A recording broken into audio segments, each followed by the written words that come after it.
Wait! Yo, Dwayne! Hey! So, you know that tournament of Smash thing that the Watcher is forcing me and Devin to compete in? You know, to decide the fate of the universe? Well, I think I decided on one fighter we can recruit to our team. The Blue Blur himself, Sonic the Hedgehog. What do you think? I'm about it. What do you mean absolutely not? What's wrong with his inclusion?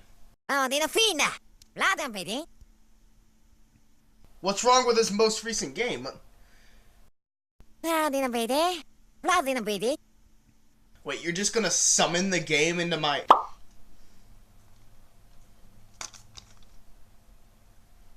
Oh, well, since I have the game now, I might as well give it a go. Yeah, we're gonna have a field day with this one. Now, Sonic Forces is the latest entry in the Sonic the Hedgehog series. Very famous for being a good game series in the past, and has, for almost 20 years now, has trouble fitting in the modern era. You know what I mean. And so there was a lot of hype up building around its 25th anniversary with the release of Sonic Forces and Sonic Mania, which sadly Dwayne didn't summon for me. So we're playing this shit instead. Sonic Mania was a very, very good game in terms of fan service and overall just gameplay in general. So you can tell that was building up all the hype. As for Sonic Forces, which was turning out to be a very dark, edgy, and gameplay-wise generic modern Sonic game, you can tell people were less hyped about this. I, however, was really hyped about this, honestly more so than Mania. I didn't grow up with the classic Sonic games, but I thought Sonic Mania was cool that they were bringing back the stuff, but you could build your own character. Every single villain was returning. When I saw that at E3, that made me lose my mind, and oh, the music, the fist bump that they were showing in the background of the trailers, it was gorgeous, and I was actually really hyped around this, especially with the fact that classic Sonic was returning for the first time since Generations. However, with this game being out for, oh my god, it's almost been 2 years, people have said their opinions on this game. And if you look on my Instagram page, you can see that the first thing you see is a saved story, pack, and it literally just says, with the credits of Sonic Forces in the background, fuck Sonic Forces. I haven't played this game in nearly 2 years, and going back on it, I can understand why. So, let's get into Sonic Forces. So starting things off, let's talk about the gameplay of Sonic Forces. In Sonic Forces, you once again will play as Sonic the Hedgehog. However, he's not the only character you can play as. And unlike Sonic Generations, the gameplay is split up into 3 types rather than 2. You have your regular modern Sonic and the grand return, well, less grand, return of classic Sonic, and the brand new OC Sonic. You can build your own character in this game. I thought that was really cool at first. We'll go through these one by one. The modern Sonic uses the boost formula of the past, bajillion games. Well, only 4, I think. It's just the same thing seen in Unleashed, Colors, and Generations. Plus, the level design of Forces does not go well with it whatsoever. You can be boosting along, and suddenly you're gonna find yourself off the stage. Though the controls are pretty one-to-one with Unleashed, Colors, and Generations. Though apparently they had to build the entire engines from scratch. Though I don't see any changes from the other 3 whatsoever. As for Classic Sonic, you know I was super hyped of Classic Sonic returning after, almost a decade? Since 2012, I think. And it was actually a really great sight to behold, seeing him once again. When the game first got revealed, everyone thought it was going to be Generations 2, but when we found out it was going to be something greater, like a grand story, we all thought, yo, Sonic 06 done right? That's going to be cool. So, of course they're going to do Classic Sonic right in this game, huh? Okay, Classic Sonic in this game is absolutely terrible. What happened to the smooth, faithful Genesis recreation in Generations? They could have just used the physics from Mania too, but they didn't. The closest thing they did was add the drop dash from Mania, but it feels so forced. And it doesn't feel nearly as satisfying to pull off like in Mania. Now let's get into the OC Sonic. Whenever I played Sonic Forces, I made my OC based on my actual OC, Alicia the Rabbit. She appeared in the World of Meli Odyssey movie, out of nowhere, like the OC character, though I added glasses just to make it more cute. But because I don't have a capture card, I'm going to be relying on other people's gameplay for this, so sorry. Link in the description below for these people's gameplay. I have no idea what they were even going for here. With the avatar, you get these weird weapons to work with called Wispons. They're based on the Wisps from Sonic Colors, and they've been seen in every single Sonic game since. But they are very unbalanced, and some are more overpowered than others. And I can tell you for certainty, you are never going to use the Asteroid Wisp. But for the rest of it, it feels like they were trying to go for adventure-style gameplay, as there's these open fields like adventure. And the ring line adheres too with the, I think the Electric Wisp? But then again, you're just as fast as the Boost Sonic, so it all seems pointless. I don't know, the OC levels just kind of feel like a waste of time. With what seemed like a good idea, but in the end, it just feels kind of Sonic forced. Well, I think that just about does it for the gameplay section. What else is there to talk about? Ooh, the music! Let me tell you about the music.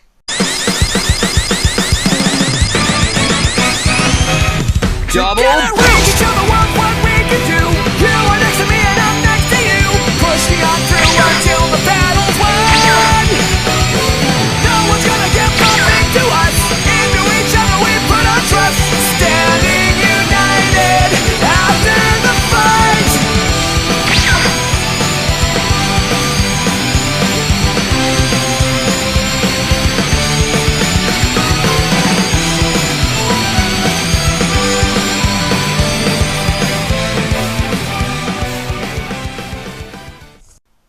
Yeah, it's Sonic music, alright.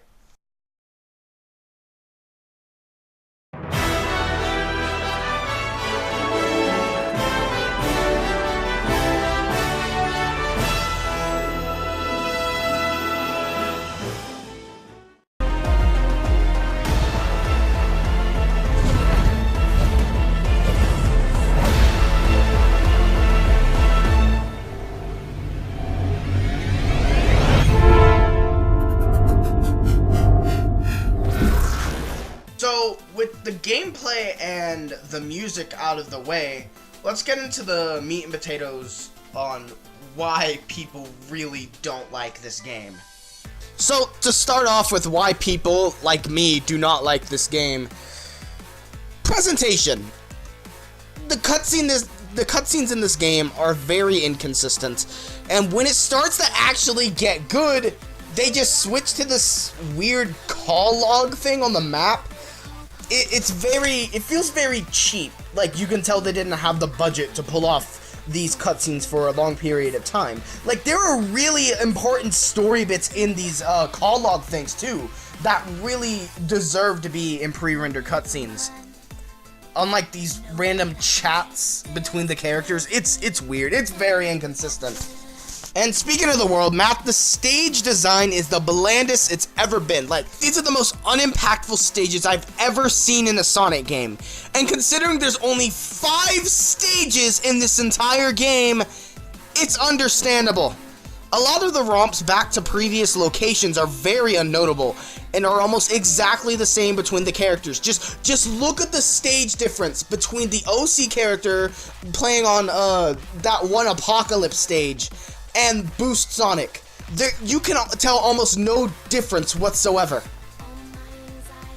You play Green Hill in this game at least 5 different times. But I gotta say, the UI is at least good to look at. It's something fresh and unique that the Sonic series hasn't done before.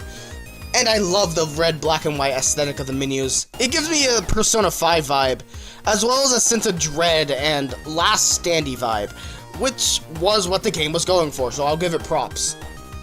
And the avatar options. The OC stages may be unmemorable, but there are so many customizable options.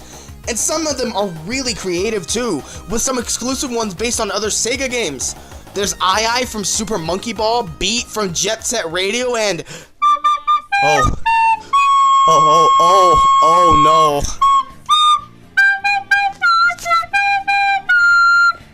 Now, for the story, Sonic games are never known for their grand stories. Believe me, the last time they tried to pull off a grand story, Sonic ended up making out with a teenage girl. But they were really advertising how this story was going to be different than the previous Sonic games, and everyone was expecting it to be 06 done right, with the end of the world at hand and it being more edgier than the previous Sonic game, being taken more seriously. Let me tell you about the story. The story is whack! So much dumb shit happens in this game, it's unreal. The story begins with Eggman taking over the world, using every single major villain of the series so far, except for Mephiles from Sonic 06. But that's understandable. Along with a mysterious character named Infinite, a jackal who wields the power of the mysterious Phantom Ruby from Sonic Mania, an object of seemingly infinite power that Eggman just found. Sonic dies at the beginning! And it states that he was tortured for months before the Resistance can rescue him, but when we see him, he's just as happy-go-lucky, too cool for school as always. It really takes away all meaning from the concept of, being tortured for months. And you mean to tell me that Team Sonic can't do shit without Sonic? I can tell you right now that is just false, as they have done so much cooler shit than him. Amy has that giant hammer, Knuckles himself is strong enough to take Sonic down, Tails by himself took down Chaos 4, and don't get me even started about how fucking powerful Silver is. I mean, at least he actually tries to do something in this cutscene. And Blaze too, she's literally the Sonic of another dimension. Why didn't they think to call... Wait, where is Blaze? Where is Blaze? You're telling me out of all the characters you left out Blaze, one of the most coolest and powerful characters in the Sonic canon? While we're at it, where the hell is Cream or the Chows or Big the Cat? Or hell, even Styx the Badger from Sonic Boom, since they're using her now apparently. There were a lot of missed opportunities with these characters, and hell, even the story. You could have had more characters in order to make Infinite seem more badass. You could have had him lose. Have the most powerful characters be unable to beat him instead of just Silver. And a lot of it is tell, not show. The characters say that Infinite is unbeatable, which is a blatant lie since we beat him 3 times in the game. Just like they say that Eggman has taken over the world, or that they say Sonic's been tortured for months, but we never actually get to see any of it. The custom character integration in the story is very well done, though. I'll give them that. I feel there's enough importance for them. Not too much, not too little. Oh yeah, and Classic Sonic is here too. He's just kind of there. He just kind of shows up. After Tails is being a little bitch and hiding from Chaos 1. For fuck's sake, you beat Chaos 4 by yourself! Get your act together! Well, and then all of a sudden, Classic Sonic just shows up. Out of nowhere. At least, it seems that way unless you have beaten Mania, which featured an ending where the Phantom Ruby in that game sucked Sonic into a portal, which is how he got to Forces. If there's something that this game did right, it was the story's ties to Mania, which is pretty neat how they did it. And without going into spoilers, that's about everything you need to know. If you want to go into the game blind, what I just went over happens in the first hour of the game. So don't worry if you want to experience this enriching narrative firsthand. I'll warn you though, the final 5 levels or so get really hard. In a design perspective and not a gameplay perspective too. There are so many cheap designs in the final levels that I had trouble with, and the difficulty spike came out of nowhere too. And there's an auto-scrolling level for Classic Sonic, who already controls horribly in this game. Why? It makes the half-ass ending worse too, as I didn't really feel any accomplishment whatsoever after beating it. I kind of felt cheated. But some of the good things this game does, and I say some too, are good enough changes for me to not call it a bad game. Design, level design, story-wise, hell yeah. It's terrible. But that music though.